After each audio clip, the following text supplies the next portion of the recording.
नमस्कार, सुप्रभात, जय हिंद, जय भारत। चलिए ज़िंदगी के एक नए सफ़र में चलते हैं और अपने सपनों को हम एक नई ऊंचाइयों पर लेकर चलते हैं। बहुत सारे हमारे आम लोगों का ऐसा प्रश्न था कि भाई क्या ब्रह्मचार्य शादी के बाद भी किया जा सकता है। बहुत सारे बंधुओं के मन था कि शादी के बाद क्या ब्रह्मचार्य का पालन किया जा सकता है। कई सारे बंधुओं को तो इस बात पर भ्रमित हैं कि ये ब्रह्मचार्य तो केवल सन्यासियों के लिए है, ये ब्रह्मचार्य तो शादी से पहले तक है और शादी के बाद जो होता है ब्रह्मचार्य नहीं किया जा सकता है। मतलब उनके कहने का तात्पर्य है कि गृहस्थ जीवन और शादीशुदा इंसान ब्रह्मचार्य का पालन नहीं कर सकते हैं। लेकिन मैं आपको दोस्तों कहना चाहता हूँ कि शादीशुदा इंसान, गृहस्थ लोग भी ब्रह्मचार्य का पालन किया जा सकता है और वे भी जो होता है ब्रह्मचार्य का अच्छी तरह से पालन कर सकते हैं। दोस्त, आज थोड़ी एक टॉपिक पर चर्चा करने का थोड़ी प्रयास करते हैं कि ब्रह्मचार्य का मतलब क्या है। दोस्तों, ब्रह्मचार्य का मतलब यह नहीं है कि आप जीवन में अविवाहित रह जाएं, आप शादी ना करें और तब आप ब्रह्मचारी बन सकते हैं। नहीं बाबू, ब्रह्मचार्य का मतलब है अपने इंद्रियों का संयम और ब्रह्मा की ओर जीवन यात्रा की ओर चले जाना। सिंपल सी बात कहूँगा कि जिस व्यक्ति का अपने इंद्रियों में संयम है वह ब्रह्मचार्य का पालन कर सकता है।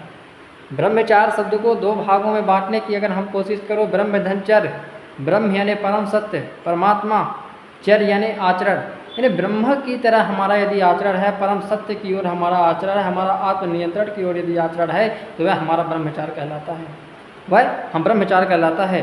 तो दोस्तों, मैं इस बात को कहना चाहता हूँ कि एक शादीशुदा इंसान भी ब्रह्मचार्य का पालन कर सकता है। लेकिन किस स्थिति में ब्रह्मचार्य का पालन कर सकता है? हाँ, अब मैंने तो कह दिया कि हाँ चलिए ब्रह्मचार्य का पालन कर सकते हैं, लेकिन कौन कौन से दोस्त? यदि वह काम वासना से मुक्त हैं, ऐसा नहीं कि वह काम वासना का गुलाम बना हुआ है, अपनी पत्नी का गुलाम बना हुआ है। पत्नी का गुलाम का तात्पर्य है कि हर टाइम यौन की इच्छाएं होती है, गलत विचारधारा जाती है। तो यदि उसकी अपनी काम वासना पर कंट्रोल है, काम वासना का गुलाम नहीं है, ब्रह्मचारी है, जीवन में उद्देश्य और संयम बनाए रखें। दूसरी चीज़ है कि संयमित जीवन होना बहुत ज़रूरी है। ऐसा नहीं कि हम अपनी विलासिता को पूर्ण करने के लिए, अपनी यौन इच्छाओं को पूर्ण करने के लिए हम तरह तरह के जो होता है काम करते हैं। तो यौन संबंध को केवल सृष्टि के उद्देश्य से रखें, भोग के लिए नहीं। सृष्टि के उद्देश्य का तात्पर्य है कि संतान प्राप्ति के लिए यदि आप यौन कर रहे हैं, संबंध बना रहे हैं पति पत्नियों के बीच में, तो बाबू उसमें कोई गड़बड़ नहीं है। लेकिन भोग और विलासिता की दृष्टि से यदि आप यौन कर रहे हैं, पत्नी के साथ संबंध बना रहे हैं, प्रतिदिन कर रहे हैं, तो बाबू आप खुद सोचिए, आप खुद विचार करिए, इसमें अब जो होता है बताने की क्या ज़रूरत है कि वह तो एक प्रकार की विलासिता हो गई। आपने देखा होगा, आपने इस बात को, मगर आपको बताऊं, आपने भगवान राम के बारे में पढ़िए, राजा जनक के बारे में पढ़िए, महर्षि वशिष्ठ के बारे में पढ़िए, सब अविवाहित थे लेकिन इनको ब्रह्मचारी कहा जाता है। ब्रह्मचारी कहाँ नहीं ब्रह्मचारी थे? तो क्या भगवान राम की शादी नहीं हुई? क्या राजा जनक की शादी नहीं हुई? क्या महर्षि वशिष्ठ नहीं थे? क्या इनके संतानें नहीं थे? लेकिन ये ब्रह्मचारी की श्रेणी में आते हैं। ये सब ब्रह्मचारी थे। क्यों? क्योंकि उन्होंने काम वासना के गुलाम नहीं हुए, अपने जीवन को ये क्या होता है संयमित रखा।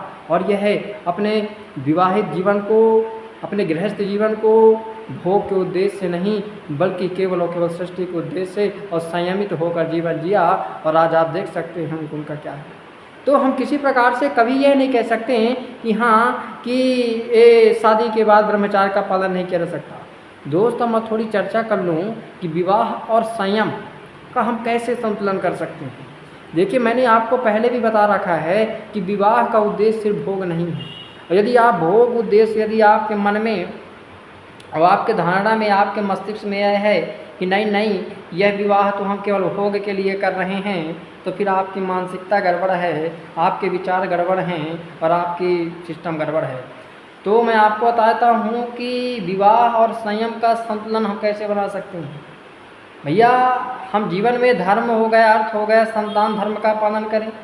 गृहस्थ जीवन के बाद हमारे कुछ धर्म है, अर्थ है, संतान प्राप्ति के लिए ही आप है। पति पत्नी एक दूसरे के आत्मिक विकास में सहयोग करें। शादी के बाद ऐसा नहीं कि पति और पत्नी केवल विलासिता में अच्छा विलासिता में पड़े रहें, भोग में पड़े रहें और केवल सेक्स में ही पड़े रहें। नहीं बाबू, पति पत्नी का एक दूसरे के आत्मिक विकास में सहयोग होना चाहिए, आत्मिक उन्नति में सहयोग होना चाहिए, तब तो हमारा जीवन संयमित हो सकता है, गृहस्थ जीवन संयमित हो सकता है। वंश और संस्कृति की रक्षा, सामान्यतः से हम गृहस्थ जीवन में जब आता है एक ब्रह्मचारी तो अपनी संतान की प्राप्ति के लिए भोग इच्छाएं को भोग करता है, जो भी जैसा है उन्हें। तो संतान और संस्कृति की रक्षा के लिए विवाह के बाद आप कर सकते हैं। तो जब मैं कहता हूँ कि जब पति और पत्नी काम के दास नहीं बनते हैं बल्कि प्रेम, उद्देश्य और आत्मिक विकास से जुड़ते हैं, तब आपका ब्रह्मचार्य बहुत अच्छी तरह से चलता है। तो यही आपको करना है कि शादी के बाद भी हमको ब्रह्मचार्य का पालन करना है, लेकिन कुछ स्थितियों का हमको ध्यान रखना है। अब सबसे बड़ी बात आती है कि विवाहित जब हमारे जीवन का विवाह हो जाता है तो किसी व्यक्ति के सामने क्या क्या समस्याएं आती हैं, क्या क्या आखिर इच्छाएँ होती हैं। पहली समस्या अगर हम देखने का प्रयास करते हैं तो हर दिन उसको यौन इच्छाएँ उत्तेजित करती हैं। हर दिन वह अपनी पत्नी के साथ संबंध बनाना चाहता है, उनके मन में, उसके वासना में, उसके भोग में, उसके बुद्धि में यौन करने का मन करता है। ये शादी के बाद सामान्यतः से सबसे बड़ी प्रॉब्लम है।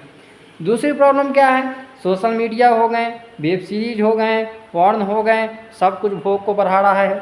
आज आप जितनी सारी वेब सीरीज देखने का प्रयास करें, जितने कोई पॉर्न वीडियो देखें, ये हमारी क्या बढ़ा रही हैं? ये वासना की भोग न बढ़ा रही हैं, हमारी मानसिकता में भोग डाल रही हैं, वासना को बढ़ावा दे रही हैं। तो हमारे लिए एक समस्या ही है।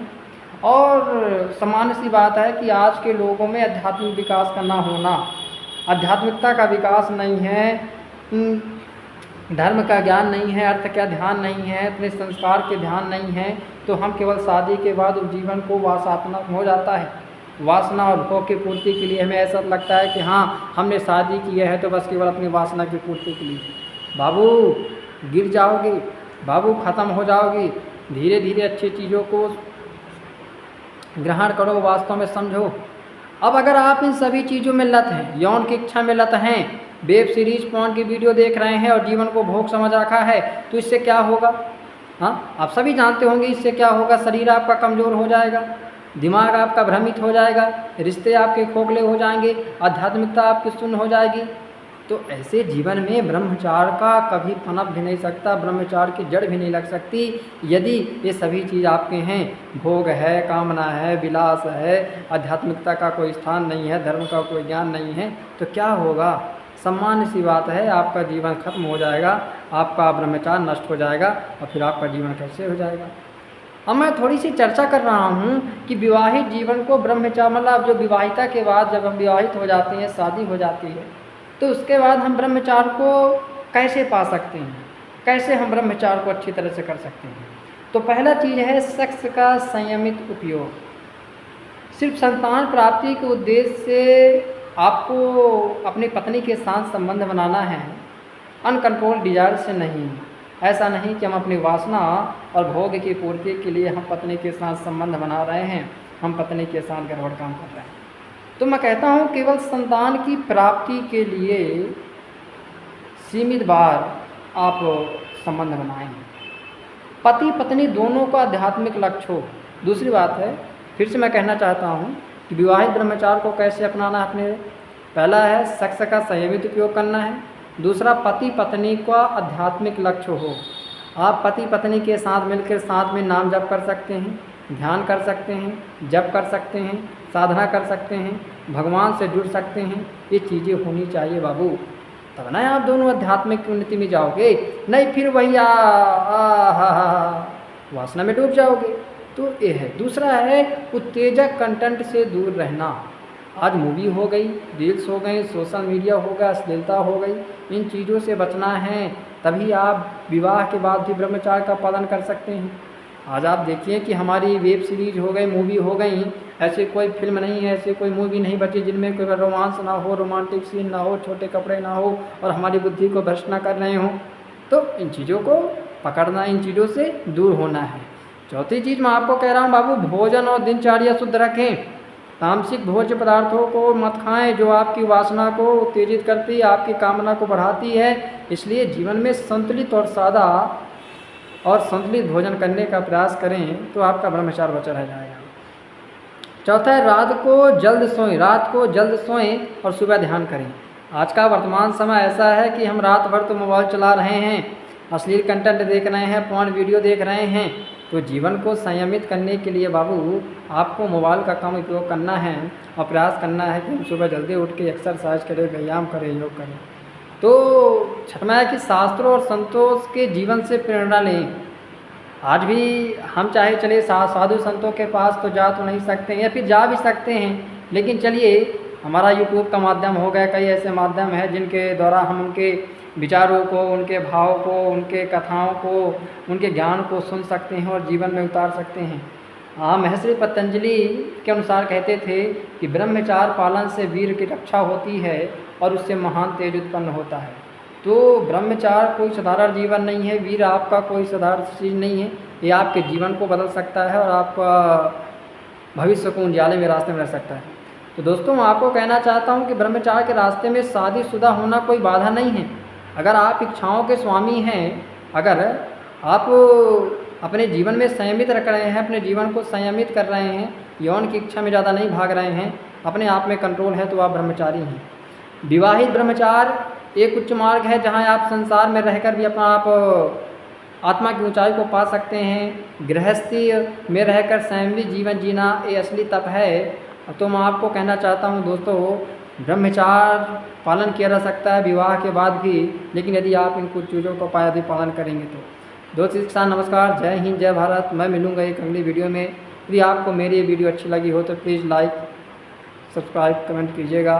किसान नमस्कार, जय हिंद, जय भारत।